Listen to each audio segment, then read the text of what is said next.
Good morning, everyone. This is so great. Are you ready?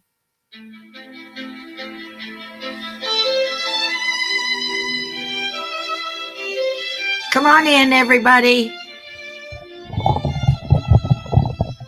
We'll just watch this for a couple of minutes. What kind of love can transcend Time in a breath and feel as fresh as as the the sun's morning dew. Hi, Omar. love that lives forever. Come on in and tell us where you're calling in from, everybody. Between the spaces Of yesterday, today, and tomorrow. All at once, and forever. Safe among the folds of warm inspiration, and obsessive lightness, two hearts swim through eons of time. one with wings, the other with vision. Of a place in space where life is honored and entwined together.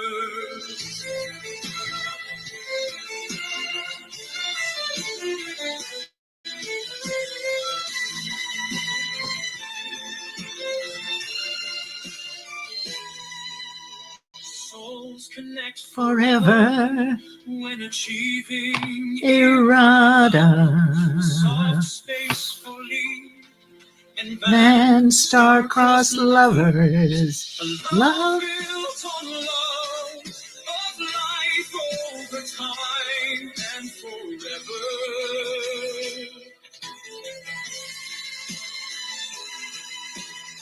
All right, everybody, come on in. This is all about visualization today and our sixth sense.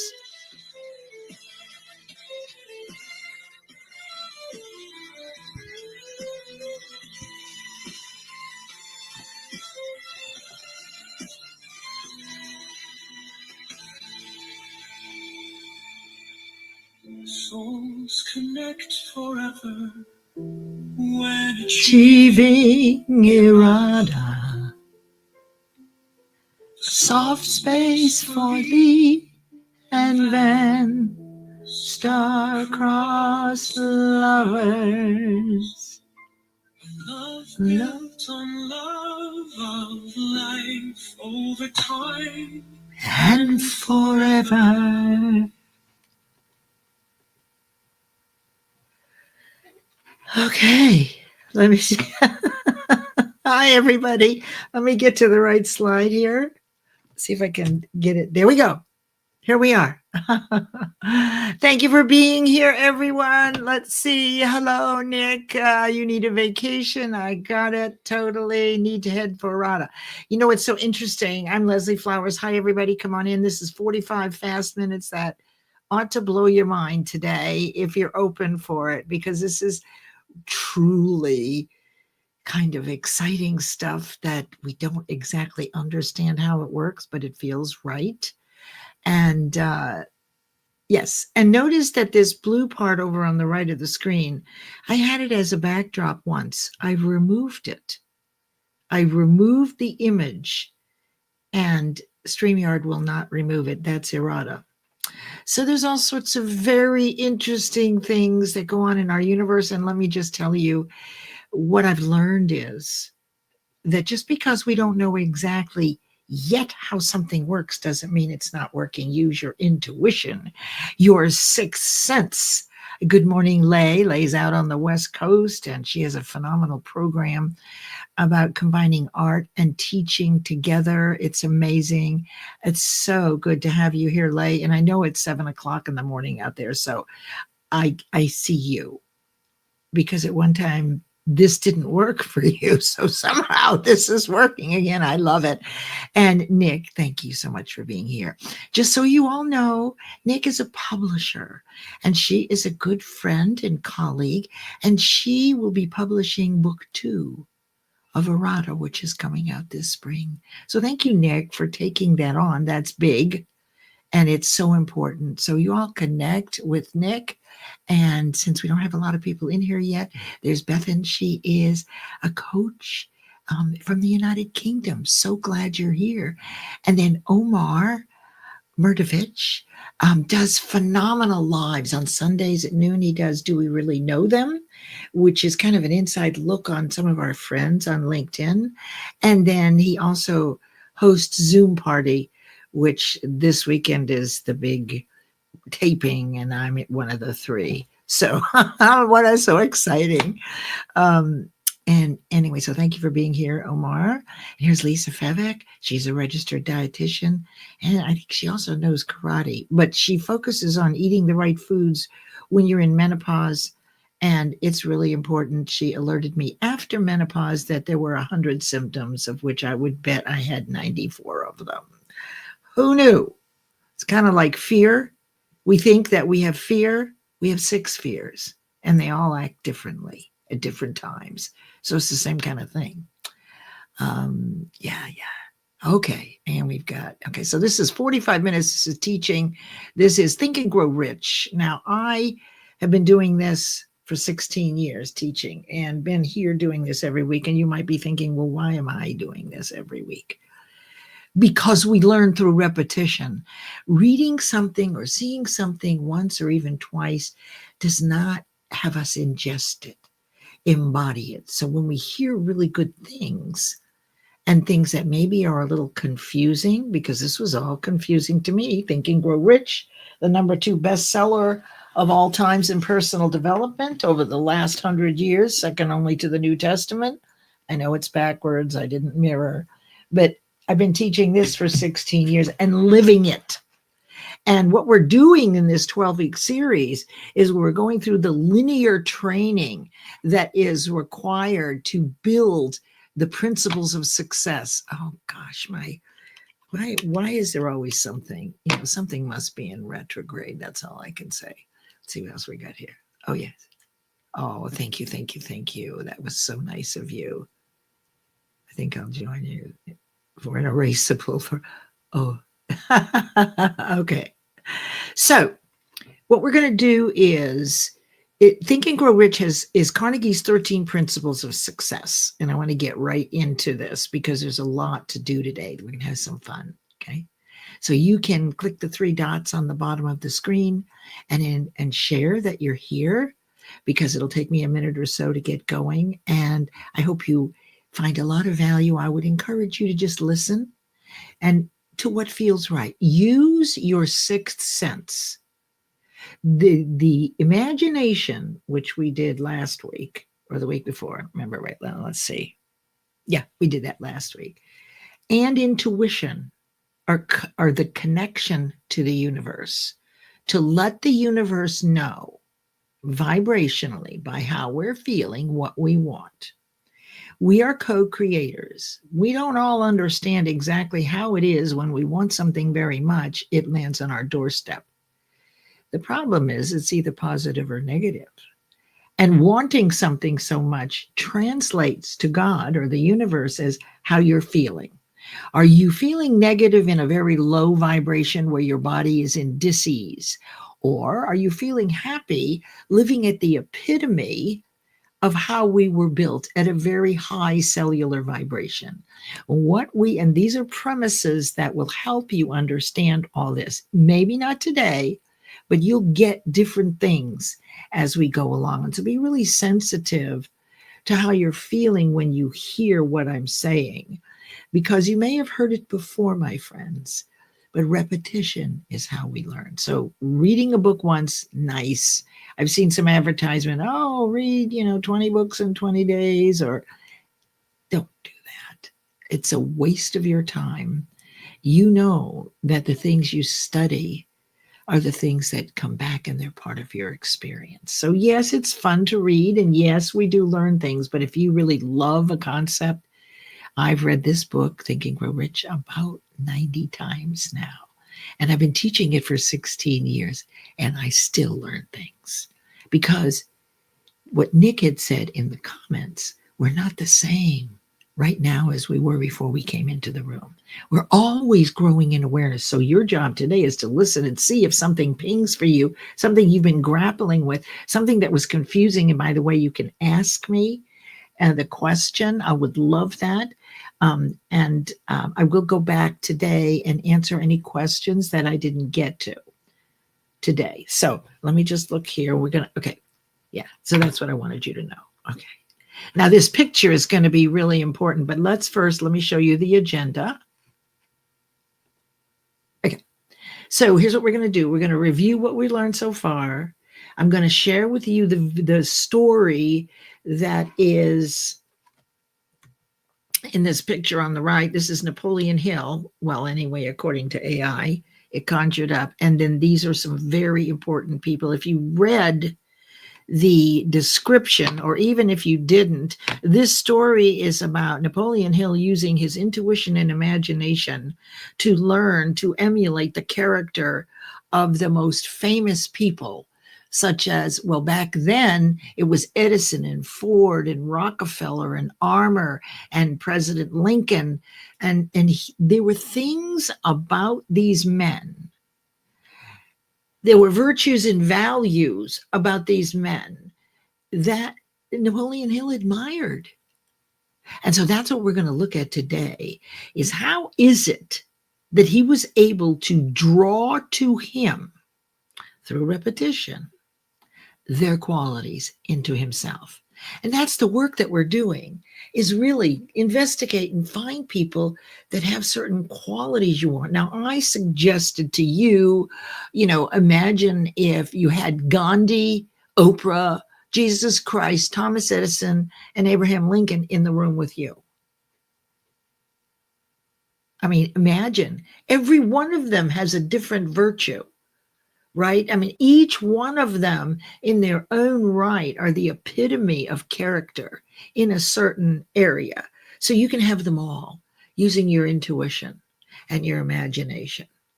Okay, so let me go to this. All right. So while I have this here, before we get into this, let me just tell you about what we've done so far. I can make this way. And I just want to make sure I'm welcoming everybody, because what we'll do is we'll run through the principles we've done so far. Huh? Yes, Napoleon Hill. You're absolutely right. Napoleon Hill. That was a picture of him that I made up, or that AI made up. Yeah. Yes, I'm going to tell you something. I spent a lot of time on errata. And what, you're probably wondering about, well, what is errata? Well, it is a book I wrote that was all done with visualization. It's a fiction. Now, my nonfictions are not done with visualization. They're done with expertise, right? But fiction is done with visualization. So if you like to write, or if you haven't used your imagination much lately, you're going to love this. Okay, so let me just share with you what we've talked about so far. And then I'll get right into today's lesson. So the first thing we began, this is linear. Think and Grow Rich is a process for you to be, do, or have whatever it is you want, to live the life you want. And it works. Over the last 100 years, all your personal development greats have built their programs on Think and Grow Rich. They may not tell you, but if you know the book, then you know what they're doing. And I just tell you that my hybrid program is 15 years. I've been at this for 16 years. So I built on top of it. So the first thing to know is the introduction. There are 13 principles of success called Carnegie's Principles of Success, referred to that way. And it was published in 1937, Think and Grow Rich. The first thing, though, is the introduction. If you don't read the introduction 2 or 3 times, just hang the rest of it up. Because it's linear, the introduction is the most important thing in the entire book. Because if you skip the introduction, or you don't get that it's about definite, clear, specific, compelling, almost obsessive purpose. Is it heart-centered? Do you have any idea how to do it? No. But you want to do it over anything else, and you will do it even if you're afraid. You've never done it before and you're afraid. but it's so compelling, the definite purpose. Then once you have a very specific definite purpose, then we move into desire, which is the starting point of all achievement. But you got to have the definite purpose. There's no point in falling in love with something if it isn't specific, right? It's like falling in love with someone, but you have no idea what they look like. You've never even met them. It's crazy. But once you know, then you can begin to fall in love. And that simply is through visualization, thinking about it. The only thing we can control is what we think. That's it. We have influence in other areas. It's what we think, how frequently we think it, and the way we feel when we think it. So if we're feeling really good, we're sending a message to the universe, hey, I'm moving toward this project. I feel really great about it. If you visualize every other day during the process of moving toward achieving it, the universe keeps getting that message, that vibration, good things, good things. This is what she wants. This is what she wants. And then she gets it. But when you do this intentionally, it's great. But most of us do negative things by default. So we're thinking, why did they do that? That really hurt my feeling. We're very much into ourselves. So keep in mind that definite purpose, to fall in love with it, it has to be heart-centered, not self-centered. But isn't that always the challenge, right? How do we move from our own ego and how our feelings are hurt or our fears?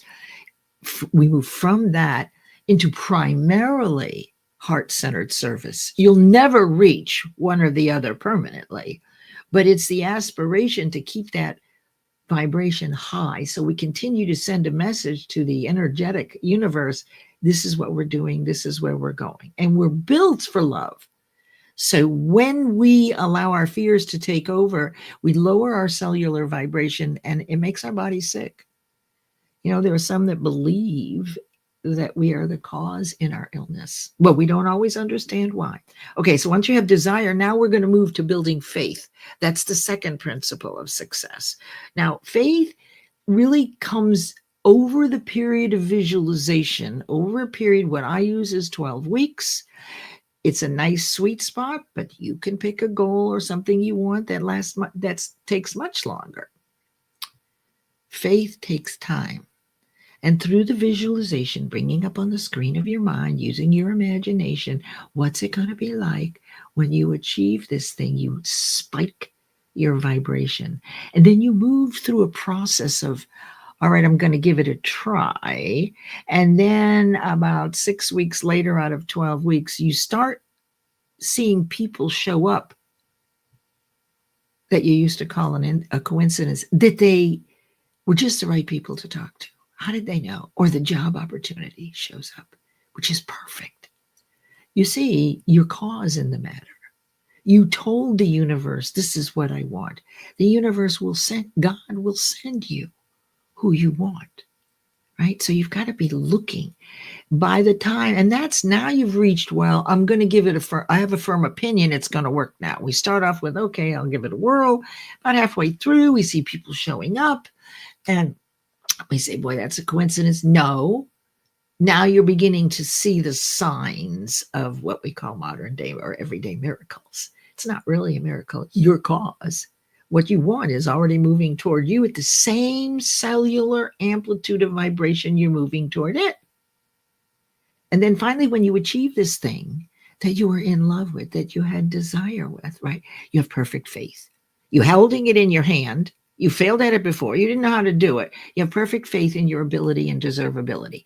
Then we move on from faith to autosuggestion, which is the repetition that you do with visualization, right? It's something you do a little bit every day. You think about it. When you have something you love, you do think about it. Be intentional about thinking about it. Then we go to decision. Decision is easy if you have your definite purpose. Anything that shows up that doesn't take you to your purpose, you don't do right now. You don't have to give it up forever, but learn to say no. Thank you very much. That sounds like a great project. I've got to finish this one first, because what they're bringing you is a great idea, something you want to do, but not now, not until you achieve this thing. And anything that shows up that will take you towards your goal, work it in because you caused it. Then we went to imagination, which was last week. And there were two kinds of imagination. And we're looking at that today. You have creative imagination when you get a wild idea, right? And you've never thought of it before, and you fall deeply in love with it. That's creative imagination. It's a gift from the universe. Ideas are all here. They're flowing from the ether to you. They have to use conscious awareness to manifest from thought energy into physical form. It's a process, and that's what Think and Grow Rich is all about. So today we are looking at, we did that. Okay, so I want to go back one so I can tell you this story because, and here's the picture. Let me make this big so you can see it. Okay, so effectively what happened, this, let's assume this is Napoleon Hill. It took him 20 years to write Think and Grow Rich. And if you've been with me, you know there were stories about his son with imagination who was born. Oh, no, that was desire. Yeah. One of his sons was born with no ears. And I told the story about how he insisted and outwitted Mother Nature, never gave up. He had such a definite purpose that his son would learn to hear. And they did the surgeries. There was no holes. There was nothing on the other side of where your ear would be that would show that he could ever hear.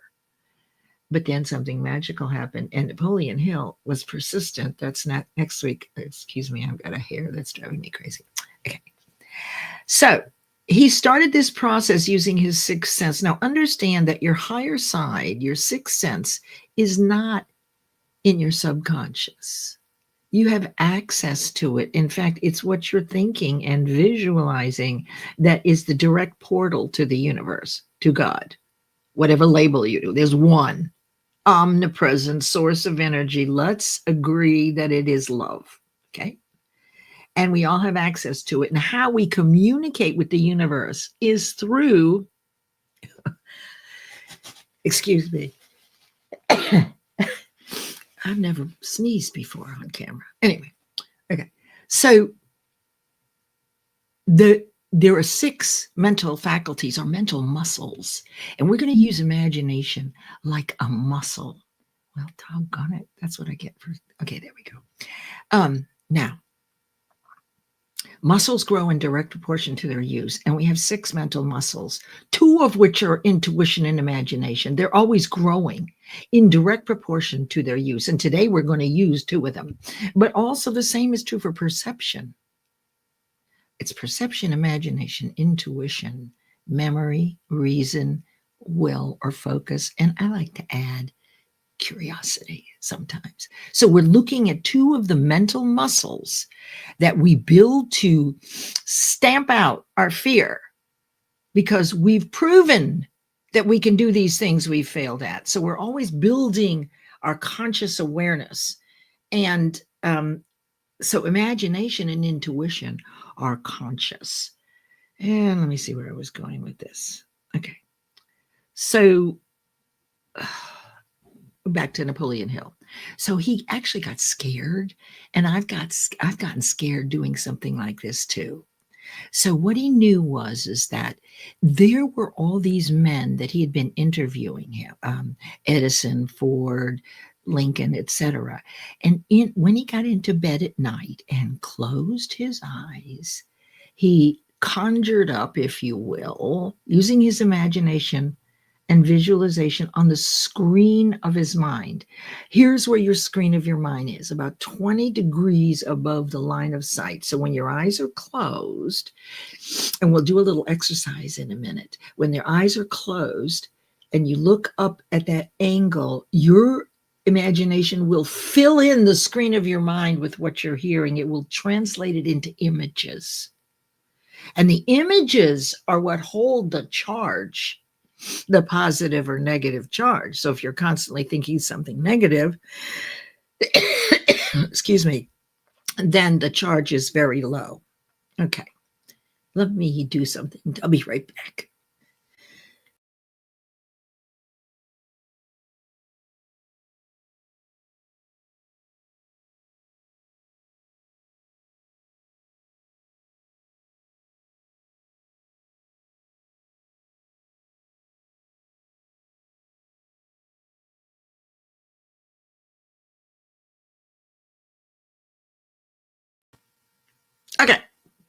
Now, this is the process. So what Napoleon Hill did was he knew that through repetition, as he would visualize these men gathered around his bedside and he would fall asleep, and every night he would say to each one of them, Mr. Lincoln, I'd really like to learn this about you. Please tell me everything about justice and fairness. Notice these are virtues. These are the character builders, right? Mr. Edison, what is it that has you be so persistent? Let me just go back over here for a second. I'm having a little trouble with my cursor. Okay. So all these men are gathered around in his mind, on the screen of his mind. And he did this every night. And over a period of months, what he noticed was he would conjure each one of them and they would sit around, sometimes a round table, but in this instance, you see the image that I was able to capture. Every night he would speak with them. He would ask each one of them questions. Before long, what began to scare him, and I've had this happen too when I've meditated, is when he started noticing their character. The way the way Lincoln walked with his head built and how he kind of shuffled his feet, right? And each one of these characters or these people that he was emulating to learn from them by asking them, how is it that you were persistent? How is it that you had the integrity to do this? Each one of them meant something to him. And that's why I asked you to think about, well, who are those people that if you were doing this, it's through the repetition and the visualization and the vibration. But it has to be done with auto-suggestion. In other words, it has to be done in spaced, repetitive intervals over time. And when you have a goal, you do that, right? You do think about it every day. So if you do that intentionally, you're constantly in this high vibration, and that amplitude is what's going to send that visualization to you. Last week, I explained how there are two seeds. The minute you get the idea for the thing you want, the physical manifestation is already yours and complete. How do you get it on your lap or your doorstep? Through visualization in spaced, repetitive intervals over time, getting excited about it, thinking about it. Mind is a cellular activity. So what you think about affects how you feel. So you get chills when you're excited about something, right? Or you feel low when you're thinking about something negative. So that is what scared him was that he couldn't stand it because there were these real characters. The power of imagination as a muscle only gets stronger. And so what began to happen magically, without understanding how or why, their true persona was available to him. Okay? So that is the story. Now, he stopped after these conversations. I think it was a year he was doing this every night. And he got so scared that he stopped, and that's what I did. The difference is that one night in the middle of the night, Lincoln showed up. Now, he doesn't remember whether he really was there or it was part of the visualization or exactly how, but Lincoln, he said, told him, go back to these meetings because the work you're doing will change lives. And of course it did. And it does to this day. And he resumed. And he actually added a lot more people. He added up to 50 people, right? But that's somebody who's been doing this work for a long time. What there is to understand here is that that muscle, it's just like being a bodybuilder. The stronger your imagination is. And then I also want you to remember that children have this. We just haven't used our imagination. They have wild imaginations, but through fears over the years, we kind of shut down our imagination. And we were also told to stop daydreaming and pay attention to the lesson, weren't we? Pay attention, Leslie. Focus on the lesson as I'm daydreaming, making pictures out of clouds. And that's how I wrote errata. It was all daydreaming. And I think the lady who wrote Harry Potter said the same thing. She never wrote a word. Neither did I. Because I was simply capturing what I was seeing. Okay. Let's do a visualization exercise. What do you think? Let me remove this so I can look at it. Okay, there we go. I just want to make sure I'm in the right place. Okay, everybody, I want you to get comfy.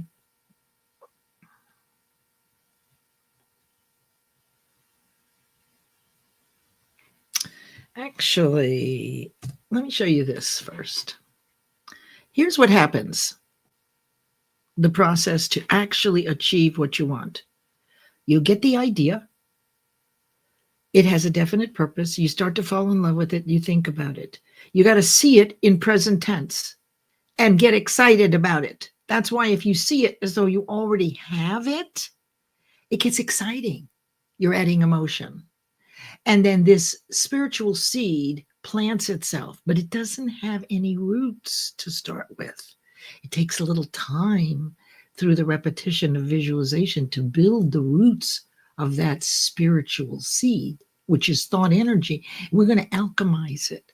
Only humans can take thought energy and idea and turn it into physical form. This is how you do it. Children do it all the time. They don't know the process. Adults, we don't do it much. We don't know the process, but once you know this process, if you pay attention to these, which I know you are, and I'm so glad you're here, you'll realize that. And then the vibration of your thoughts, which are positive, causes the movement of that second iteration toward you. And then the idea shows up in your hand in physical form. Okay. So now let me turn this off. Okay, everybody ready? I'm going to read you something. Okay.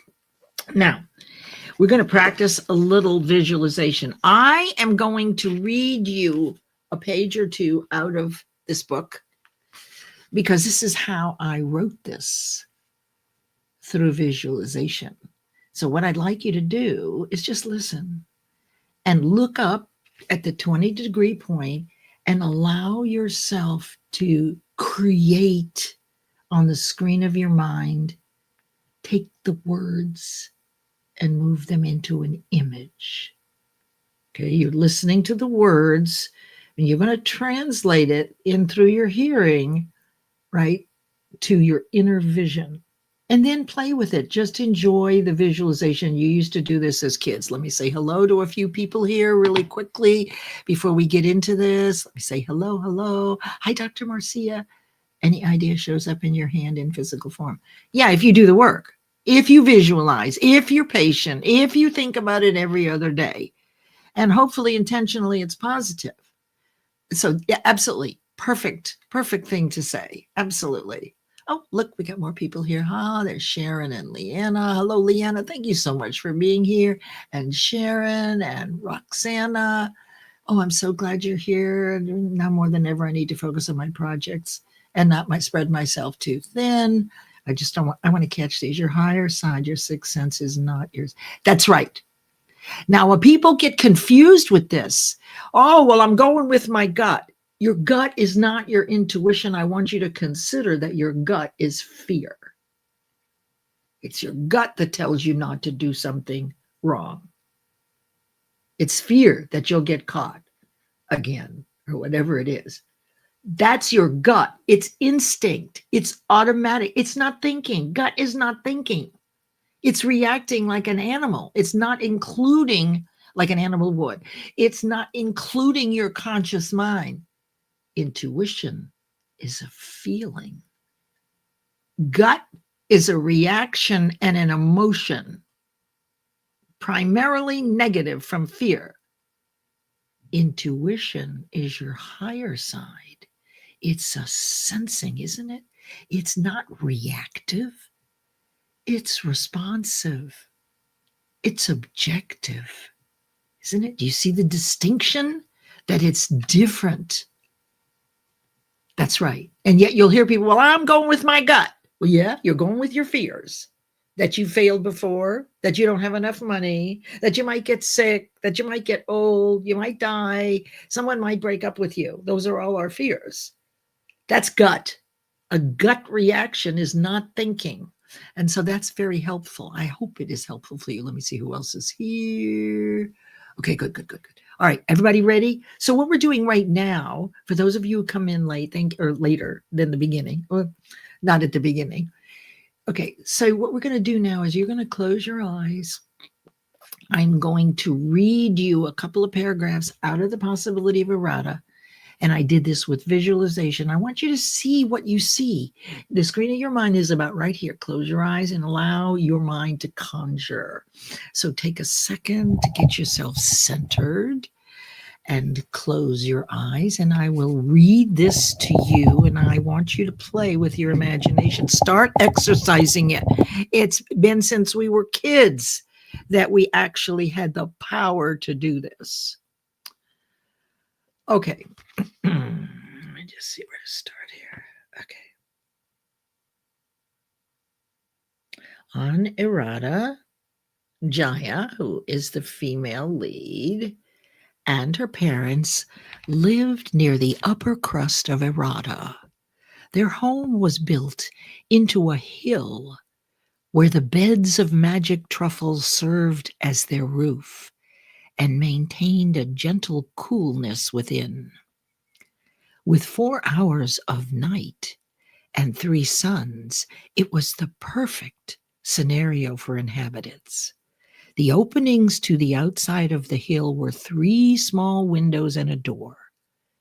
Other than those 4 places, a passerby would never realize there was a home there if they didn't notice the openings. Inside the house, in the far right corner, as one enters, sits a very large white stone fireplace with an opening for wood log storage.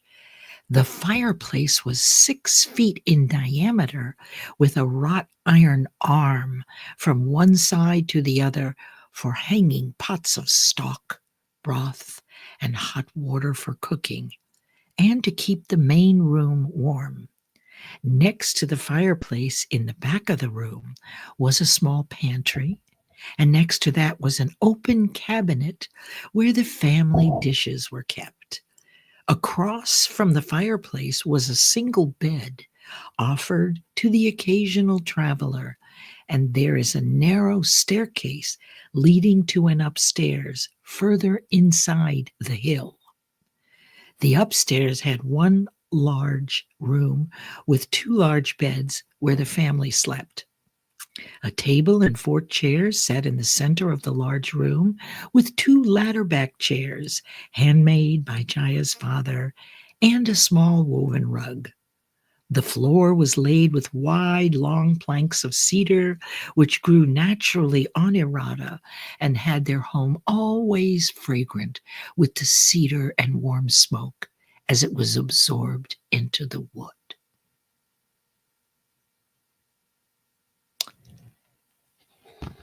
Okay. That ends the visualization. What did you see? What did you see? Did you see anything like this?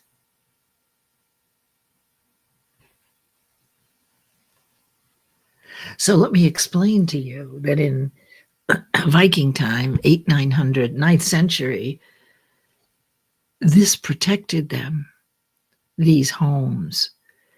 And here's an example of the interior. So now think about this. What did your visualization bring up?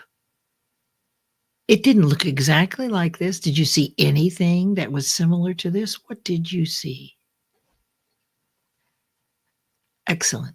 So you see whatever it is accomplished. So this, my friends, is how you exercise the muscle of visualization, of imagination, to grow it. Because when you're writing fiction, and any other time when you want something very much, it is the visualization that causes you to achieve it. And you can do it intentionally. Now, let me just check here. I want to see where we are. Ooh, we got 5 minutes left. I hope you like that. What was your, in the chat, tell me, in the comments, tell me, did you visualize? Did anybody have any trouble not seeing images? Or as I read this, were you able to wander through the house? And could you see the berm with the 2 windows in the door that people would actually walk right by if they weren't aware of those small openings? That was also protection. What did you see? And remember that when you do see this, when you do visualize this, this is what you're going to get. Darn close to it. And there's a lot of examples of this. I think it was John Assaraf, who's in personal development, also studied this book. Years and years before this story, he had done a vision board and of his ideal home, the home that he had dreamt of before he became famous, before he became wealthy and successful. And then he packed it away like we all do. And years went by and he moved into a new house with his family. And when he pulled out this vision board, everything that was on that vision board was the house he was in. He was struck because he hadn't looked at it in years. But because of the visualization, when you look at a vision board every day, when you look at these visual images, they capture your feeling, your cellular vibration, your joy, the excitement. And as Nick said, you want to picture this as though you already have it, because you do. Effectively, you now know what to do to have the things you want. Now, you may want to look at this again. These things don't happen overnight, but now you know what has to be done and that you can consciously do this yourself. And that's the work. You wandered and stopped to study. Excellent, excellent. You see yourself doing this. This is the power that you have. Yet you see. Okay, excellent, excellent, excellent. So I hope you're all enjoying this. Let me just see what's next here. This has been a lot of fun. I hope, my intention is that something that I've said today clicked with you, because out of confusion comes clarity. And when we get clear about certain things, we are willing then and ready to take action. So what we're looking for is little places where things that have confused you, but you've known about this. It's not like it's new to you, but we are not going to take aggressive and strong action until we're pretty clear on what it is. Although that's not true, because sometimes I will do fire before even aiming and getting ready, right? That's my nature. So I have to be very careful to ready, aim, and then fire, because very often I think of an idea and I'm out of the gate, but I got to have a plan, right? It helps. It helps. It saves time. Okay, so I hope you've enjoyed this. We're just about done here. Let me show you some things that are coming up that I am doing so you can see. Finally, this month, If the Creek Don't Rise, the audiobook will be available for the first book, The Possibility of Errata, and I recorded it with my voice. So I'm really excited about it. And on March 5th, I'm going to start the audio readings, lunchtime, live, 12 to 12:30. I'll be reading some, we'll be listening some. There's going to be a book launch in the spring of the second book. So it's going to be very exciting. I'd love to have you all come and visit every Wednesday as we get ready to release the second book. Let me just see what Nick said. So much more to see with our eyes closed, allowing yourself the moment of stillness to feel every object around you, the harmony of its placement, including the very spot you're standing in. Exactly. And we can all do this. This is what children do. Their fears aren't as large as ours. So they will ride the bike if they don't know how to ride, and they don't care if they fall and hurt themselves. We do at this age because we know about the fear of illness or injury and the pain that it would be. Kids don't care about that. They're just busy visualizing what they want. And you'll notice that they have a definite purpose, and they usually just pick one thing at a time: a bicycle, a new pair of skates, a helmet, whatever it is. Okay. So then March 21st and 22nd, I'm part of the virtual wellness experience. It is a paid 2-day event with 20 speakers. This is the third time I've done an event with the 2350 network. You can get your tickets right here if you want to use the QR code. And by the way, I have 2 free tickets, so I'm going to figure out a way to give those away over the next couple of weeks. They're worth, I don't know, I don't remember, 150, something like that. So I have 2 free ones. It's really important, though, if you go for the tickets, that you go to the event, right? Because the free tickets are very special. And for those who may not be able to invest but really want to be there. And then Monday, April 7th, under the 2350 network platform, if you remember, at 8 o'clock on Mondays that month, for 4 Mondays, I'll be teaching we'll be doing the first book study on the possibility of erotica, which will be all the lessons, the virtues, the values, and the soul-kissing love. So that is it for today. Okay, we're a couple of minutes over. There's Dr. Brittany. Hi, Dr. Brittany. Gosh, I haven't seen you in such a long time. I'm so glad to see you all. And there's Christy. Hi, Christy. Thank you so much for being here, all of you. It just makes me happy to do this work. And as we get ready to leave today, I'm going to sing you a little song, but I want you to feel free. Let me see if I can get this right here. Oh, Lord. Just one second. I don't want to do this. As you're leaving, you just leave whenever you like. Here, I think this is the song I was going to sing. Yeah. So I'm going to sing this to you. Wish you a fabulous weekend, everybody. Monday at 10 a.m. is Mind Over Matter Mondays, and we're working more on developing our character using our mind over matter. And let me go ahead and turn this up, and then I will sing to the end. You can stay as long as you like, and then I will end the stream. So here we go.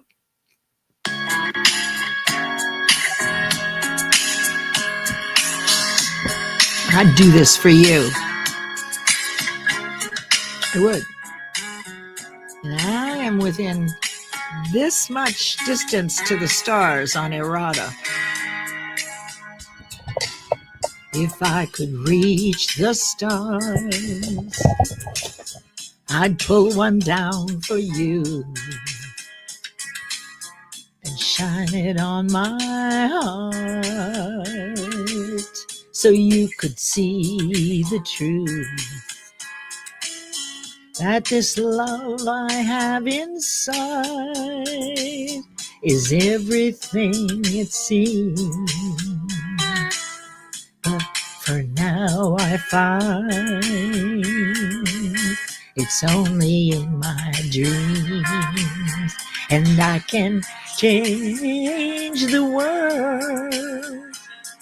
I will be the sunlight in your universe. You would think my love was really something good, baby, if I could change the world.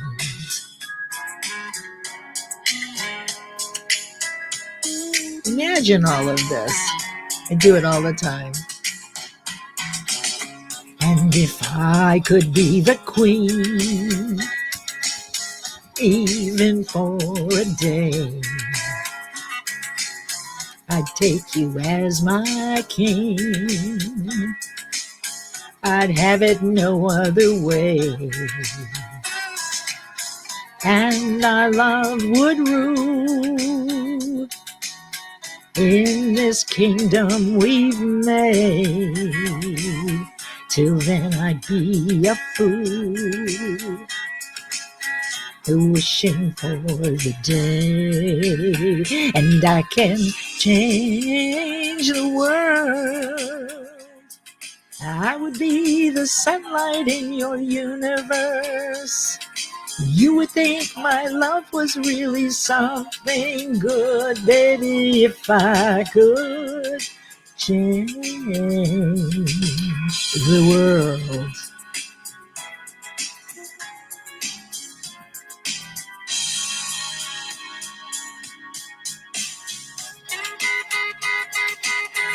Having a good weekend, everybody?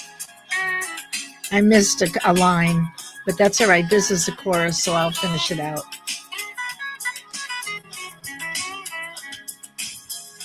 How would you change the world? I could change the world.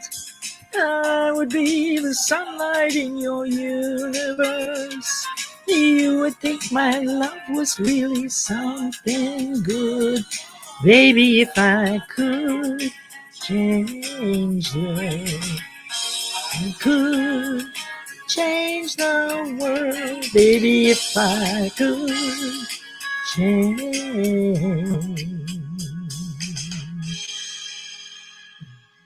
the world.